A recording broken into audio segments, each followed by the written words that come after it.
Hello friends, வணக்கம் and welcome to Tamil பங்கு சந்தை. நான் உங்கள் கோபி. இன்னைக்கு மார்க்கெட் பார்த்தீங்கன்னா நல்லாவே பாசிட்டிவ் ரியாக்டாக இருக்குது. அதாவது நிஃப்டி 50 பார்த்தீங்கன்னா கிட்டத்தட்ட 124 பாயிண்ட்ஸ் இன்க்ரீஸ் ஆகி 0.71% பாசிட்டிவ்ல 17,659ல் க்ளோஸ் ஆயிருக்கு. அண்ட் அதுவே பேங்க் நிஃப்டி பார்த்தீங்கன்னா கிட்டத்தட்ட 592 பாயிண்ட்ஸ் இன்க்ரீஸ் ஆகி 1.55% பாசிட்டிவ்ல 38,879ல் க்ளோஸ் ஆயிருக்கு. அண்ட் மார்க்கெட் பாசிட்டிவ் ரியாக்ட் ஆனதுக்கு முக்கியமான காரணம் உங்களுக்கு ஆல்ரெடி தெரிஞ்சிருக்கும்னு நினைக்கிறேன். அதாவது நேற்றே நம்மளோட வீடியோவில் பேசியிருந்தோம். நேற்று நம்மளோட டெலிகிராம் சேனல்லையும் இதோட அப்டேட்டை போட்டிருந்தோம். அது வேற ஒன்றும் இல்லை, யூஎஸோட இன்ஃப்ளேஷன் டேட்டா தான். அதாவது ஜூலை மந்தோட யூஎஸ் இன்ஃப்ளேஷன்ன்றது அரௌண்ட் 8.5% வந்திருக்கு. ஆக்சுவலாக ஜூன் மந்த்தில் அது 9.1% இருந்தது. ஸோ இந்த ஜூலை மந்தில் அரௌண்ட் 8.7% ஃபால் ஆகும்ன்ற எக்ஸ்பெக்டேஷன் இருந்தது. ஆனால் ஆக்சுவல் பார்த்தீங்கன்னா அதை விட ஒரு லக் நல்லாவே ஃபாலோ ஆயிருக்கு. அதாவது 8.5% வந்திருக்கு. ஆனால் ஸ்டில் யூஎஸ்க்கு 8.5% இன்ஃப்ளேஷன்ன்றது ரொம்பவே அதிகம் தான். ஆனால் இப்போ இந்த ஜூலை மந்தில் வந்த டேட்டான்றது யூஎஸ்ல ஜூன் மந்த்ல இன்ஃப்ளேஷன் பீக் ஆயிடுச்சுன்ற சிக்னலை காட்டுது. அண்ட் ஆக்சுவலாக இதை பற்றி நம்ம நிறைய வாட்டி பேசியிருக்கோம். ஜூன் மந்தோட இன்ஃப்ளேஷன் டேட்டா ரிலீஸ் ஆகிறப்பவே அந்த டைம் ரொம்பவே பீக்காக வந்திருந்தாலும் அடுத்தடுத்த மாதம் இன்ஃப்ளேஷன்ன்றது கம்மியாகும்ன்ற அப்டேட்டும் கொடுத்துருந்தோம். அண்ட் அதுக்கான முக்கியமான ரீசன் வந்து வெறும் இன்ட்ரெஸ்ட் ரேட் ஹைக் பண்ணுறது மட்டும் இல்லை, க்ரூட் ஆயில் ப்ரைஸ் கம்மியாகிறதுக்கு எடுத்த சில ஸ்டெப்ஸ் தான். ஸோ அப்படி ஓவராலாக க்ரூட் ஆயில் ப்ரைஸ்ன்றது போன மாதம் ஓரளவுக்கு கம்மியானதுனால தான் இன்ஃப்ளேஷன்ன்றது ஓரளவுக்கு நல்லாவே கம்மியாக இருக்குது. எனிவே மற்ற சில கண்ட்ரீஸும் அவங்களோட இன்ஃப்ளேஷன் டேட்டா ரிலீஸ் பண்ணியிருந்தாங்க. அதாவது சைனாவோட இன்ஃப்ளேஷன் பார்த்தீங்கன்னா ஜூலை மந்தில் அரௌண்ட் 2.7% வந்திருந்தது. அண்ட் ஆக்சுவலாக அது போன மாதம் 2.5%ல இருந்தது. ஸோ இப்படி சைனாவோட இன்ஃப்ளேஷன்ன்றது 2.5%ல இருந்து 2.7% இன்க்ரீஸ் ஆயிருக்கு. அண்ட் அதுவே ஜெர்மனியோட இன்ஃப்ளேஷன்ன்றது 7.6%ல இருந்து 7.5% கம்மியாக இருக்கு. எனிவே ஓவரால் குளோபல் மார்க்கெட்ஸ் வந்து இன்னைக்கு யூஎஸோட இன்ஃப்ளேஷன் கம்மியானதை கொண்டாடின விதமாக இருக்கு. ஸோ அந்த பாசிட்டிவ் சென்டிமெண்ட்னால இன்னைக்கு நம்மளோட மார்க்கெட்ஸும் பாசிட்டிவாக ரியாக்ட் ஆயிருக்கு. ஓகே, அடுத்து ட்ரெண்ட் கம்பெனியோட Q1 ரிசல்ட்ஸை பார்க்கலாம்.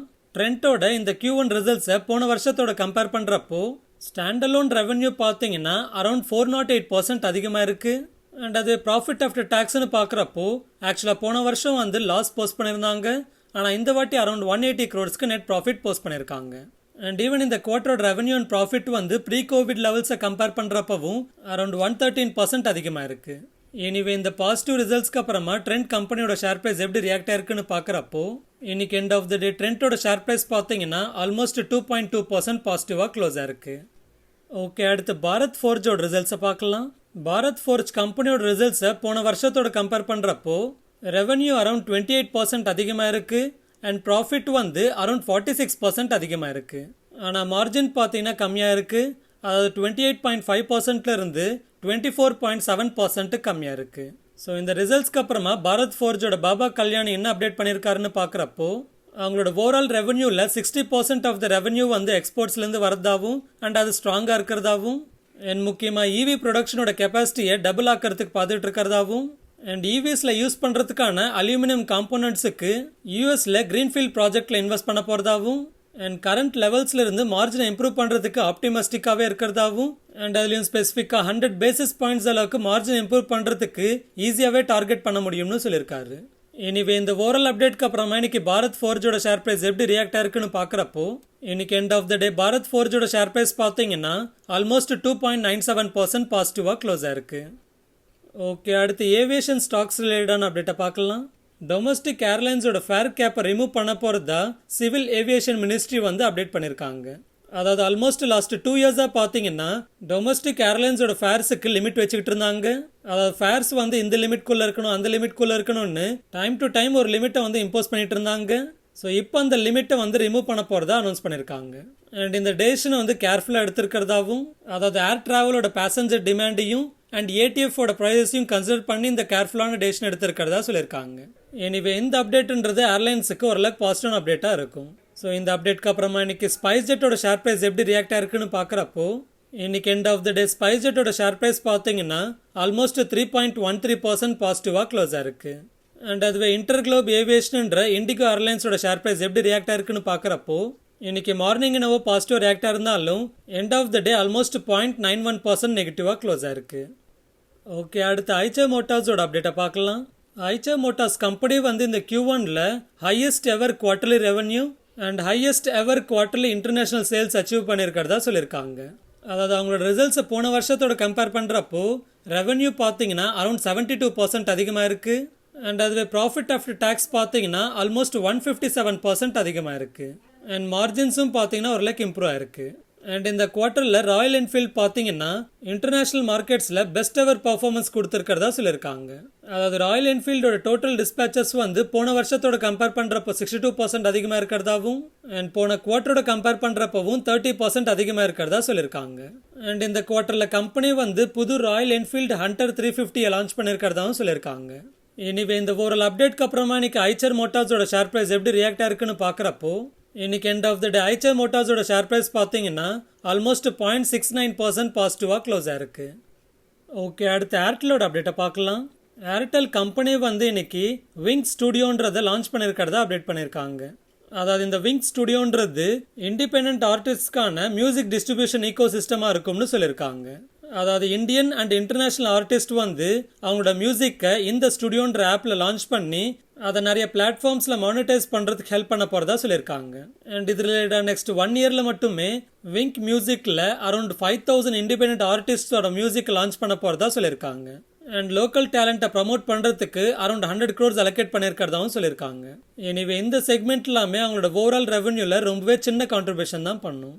ஸோ இந்த அப்டேட்க்கு அப்புறமா இன்னைக்கு ஏர்டெலோட ஷேர் ப்ரைஸ் எப்படி ரியாக்ட் ஆயிருக்குன்னு பார்க்குறப்போ இன்னைக்கு எண்ட் ஆஃப் த டே ஏர்டெலோட ஷேர் ப்ரைஸ் பார்த்தீங்கன்னா ஆல்மோஸ்ட் 0.76% நெகட்டிவாக க்ளோஸ் ஆயிருக்கு. ஓகே, அடுத்து பாட்டா இந்தியாவோட அப்டேட்டை பார்க்கலாம். பாட்டா இந்தியாவோட Q1 ரிசல்ட்ஸை போன வருஷத்தோட கம்பேர் பண்ணுறப்போ ரெவன்யூ பார்த்தீங்கன்னா அரௌண்ட் 253% அதிகமாக இருக்குது. அண்ட் அதுவே நெட் ப்ராஃபிட்னு பார்க்குறப்போ இந்த குவார்ட்டரில் around 190 crores net profit post பண்ணியிருக்காங்க. அண்ட் அது போன வருஷம் இதே குவார்ட்டரில் around 69 crores net loss post பண்ணியிருந்தாங்க.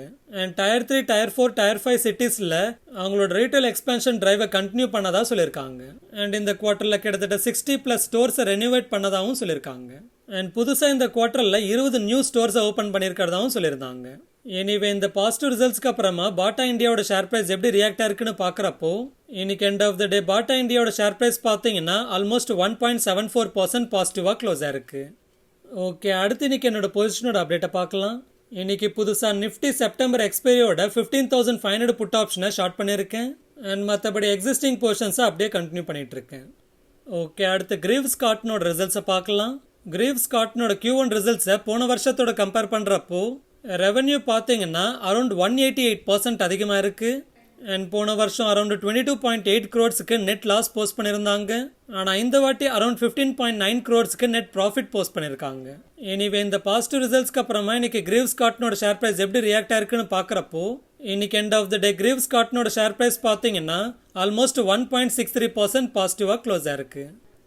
ஓகே, அடுத்த வாரம் எக்ஸ்பைரி ஆகிற நிஃப்டியோட ஆப்ஷன் செயின் பார்க்குறப்போ கால் ஆப்ஷன் சைடில் அதிகமான ஓப்பன் இன்ட்ரெஸ்ட்ன்றது இப்போ இமீடியட்டாக 17,800 ஸ்ட்ரைக் ப்ரைஸில் பில்டாக இருக்குது.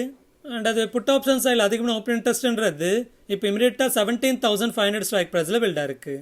ஸோ இதோட டேட்டா படி பார்க்குறப்போ அடுத்து நிஃப்டியோட எக்ஸ்பைரி ரேஞ்சுன்றது இமீடியட்டாக 17,500 17,800 இருக்கும்னு எதிர்பார்க்கலாம். நிஃப்டி எப்படி இருக்க போகுதுன்றதை நீங்கள் என்ன நினைக்கிறீங்கன்றதை நம்மளோட கமெண்ட்டில் சொல்லுங்கள். ஃபைனலாக ஃப்ரெண்ட்ஸ், ஒரு சின்ன ரெக்வஸ்ட். நம்மளோட ஒர்க் அண்ட் எஃபர்ட்ஸ் உங்களுக்கு பிடிச்சிருந்து நம்மளை சப்போர்ட் பண்ணணும்னு நினச்சிங்கன்னா நீங்கள் ஃப்ரீயாகவே சப்போர்ட் பண்ணலாம். ஸோ அதுக்காக நீங்கள் பண்ண வேண்டியது நம்ம வீடியோட டிஸ்கிரிப்ஷனில் இருக்கிற நம்ம சேனலோட லிங்க் ட்ரீயோட URL கிளிக் பண்ணிங்கன்னா ஃபர்ஸ்ட் ட்ரேடிங் ஆர் டிமேட் அக்கௌண்ட்டை கிரியேட் பண்ணுறதுக்கான லிங்க்ஸ் இருக்கும். ஸோ நீங்களோ இல்லை உங்களுக்கு தெரிஞ்சவங்களோ புதுசாக trading R demat account create பண்ணுறப்போ இந்த லிங்க்ஸை யூஸ் பண்ணி கிரியேட் பண்ணிக்கோங்க. ஆக்சுவலாக நீங்கள் டேரெக்டாக வெப்சைட்லேருந்து கிரியேட் பண்ணுறதுக்கும் நம்மளோட ரெஃபரல் லிங்கை யூஸ் பண்ணி கிரியேட் பண்ணுறதுக்கும் எந்த ஒரு எக்ஸ்ட்ரா சார்ஜஸும் இல்லை. ஸோ டேரெக்டாக வெப்சைட்லேருந்து உங்களோட அக்கௌண்ட்டை கிரியேட் பண்ணுறதை விட நம்மளோட இந்த ரெஃபரல் லிங்க்ஸை யூஸ் பண்ணி உங்களோட அக்கௌண்ட் கிரியேட் பண்ணுறப்போ நீங்கள் நம்ம சேனலுக்கு பண்ணக்கூடிய உங்களால் முடிஞ்ச சப்போர்ட்டாக இருக்கும். அண்ட் அதே போல் நீங்கள் லைஃப் இன்சூரன்ஸில் அப்ளை பண்ணணும்னு நினச்சாலோ இல்லை இன்சூரன்ஸ் கம்பெனிஸ் ப்ரொவைட் பண்ணுற guaranteed investment plans or health insurance or vehicle இன்சூரன்ஸ்னு இதில் எதில் அப்ளை பண்ணணும்னு நினைக்கிறீங்களோ அதை கிளிக் பண்ணி கூகுள் ஃபார்மை ஃபில் பண்ணுங்க. ஸோ இந்த கூகுள் ஃபார்ம் ஃபில் பண்ண பிறகு உங்களுக்கு ஃபர்ஸ்ட்டு வந்து அந்த ப்ராடக்டோட ஃப்ரீ டீடைல்டு எக்ஸ்பிளனேஷன்ஸ் கொடுப்போம். அடுத்து அதில் ஹேசல் ஃப்ரீயாக அப்ளை பண்ணுறதுக்கு ஹெல்ப் பண்ணுவோம். அண்ட் அப்ளை பண்ண பிறகும் லைஃப் லாங் உங்களுக்கான பர்சனல் சப்போர்ட் ஃப்ரீயாகவே கொடுப்போம். அடுத்து ஃப்ரீ ஃபினான்ஷியல் பிளானிங் கன்சல்டன்சி வேணும்னா இந்த லிங்கை கிளிக் பண்ணி கூகுள் ஃபார்மை ஃபில் பண்ணுங்க. அடுத்து ஸ்டாக் மார்க்கெட்டுக்கு லிங்க் ஆகாத அண்ட் அதோட வாலட்டிலிட்டி இல்லாத இன்வெஸ்ட்மெண்ட்ஸ் ஆன பாண்ட்ஸ், டெபஞ்சர்ஸ், இன்வாய்ஸ் டிஸ்கவுண்டிங்னு ஃபிக்ஸ்டு ரிட்டர்ன் கொடுக்குற இன்வெஸ்ட்மெண்ட்ஸ் பண்றதுக்கான ட்ரேட் கிரெட் ஆர் வின்ட்வெல்த்தோட அக்கௌண்ட்டை கிரியேட் பண்றதுக்கு இந்த லிங்கை யூஸ் பண்ணி கிரியேட் பண்ணிக்கோங்க. அண்ட் அதே போல் கிரிப்டோ கரன்சியில் ட்ரேட் பண்ணுறதுக்கான வேசிரெக்ஸ் அக்கௌண்ட் அண்ட் டேக்ஸ் ஃபைலிங் பண்ணுறதுக்கான குவிக்கோ அக்கௌண்ட்டை கிரியேட் பண்ணுறதுக்கும் இந்த லிங்க்ஸை யூஸ் பண்ணி கிரியேட் பண்ணிக்கோங்க. அண்ட் ஃபைனலாக நம்மளோட சோஷியல் மீடியாஸில் கனெக்ட் ஆகணும்னா, அதாவது Telegram channel, Instagram, YouTube, Twitter and ஃபேஸ்புக்கில் கனெக்ட் ஆகணும்னா இங்கே இருக்கிற அதோட லிங்க்ஸை யூஸ் பண்ணி கனெக்ட் பண்ணிக்கோங்க. முக்கியமாக நம்மளோட டெலிகிராம் சேனலில் கனெக்ட் பண்ணிக்கிட்டீங்கன்னா மார்க்கெட் டைமிங்கில் வர அப்டேட்ஸ் எல்லாமே உங்களுக்கு வந்து சேரும். அண்ட் ஈவன் ஒரு ஸ்டாக்கை பற்றி அதோட பாஸ் டேட்டா எல்லாமே தெரிஞ்சுக்கணும்னாலும் நம்மளோட டெலிகிராம் சேனல்ன்றது உங்களுக்கு ரொம்பவே யூஸ்ஃபுல்லாக இருக்கும். ஃபார் எக்ஸாம்பிள், நீங்கள் இந்தியா புல்ஸ் ஹவுசிங் ஃபினான்ஸை பற்றி ப்ரீவியஸாக என்னென்ன அப்டேட்ஸ் வந்திருக்குன்னு தெரிஞ்சுக்கணும்னா நம்மளோட டெலிகிராம் சேனலுக்குள்ள போய் பார்த்தீங்கன்னா சர்ச் பட்டன் இருக்கும். ஸோ அந்த சர்ச் பட்டனை கிளிக் பண்ணி இந்தியா புல்ஸ்ன்னு சர்ச் பண்ணுங்க. ஸோ அப்படி சர்ச் பண்ணதுமே இந்தியா புல்ஸ் ரிலேட்டடா என்னென்ன ப்ரீவியஸாக அப்டேட் வந்திருக்குன்ற டேட்டா எல்லாமே இங்கே லிஸ்ட் ஆகிடும். அண்ட் ஃபைனலாக இந்த வீடியோ பிடிச்சிருந்தா லைக் பண்ணுங்க, சேனல் பிடிச்சிருந்தா சப்ஸ்கிரைப் பண்ணுங்க, உங்களுக்கு ஏதாவது கேள்வி இருந்தால் கமெண்ட் பண்ணுங்க.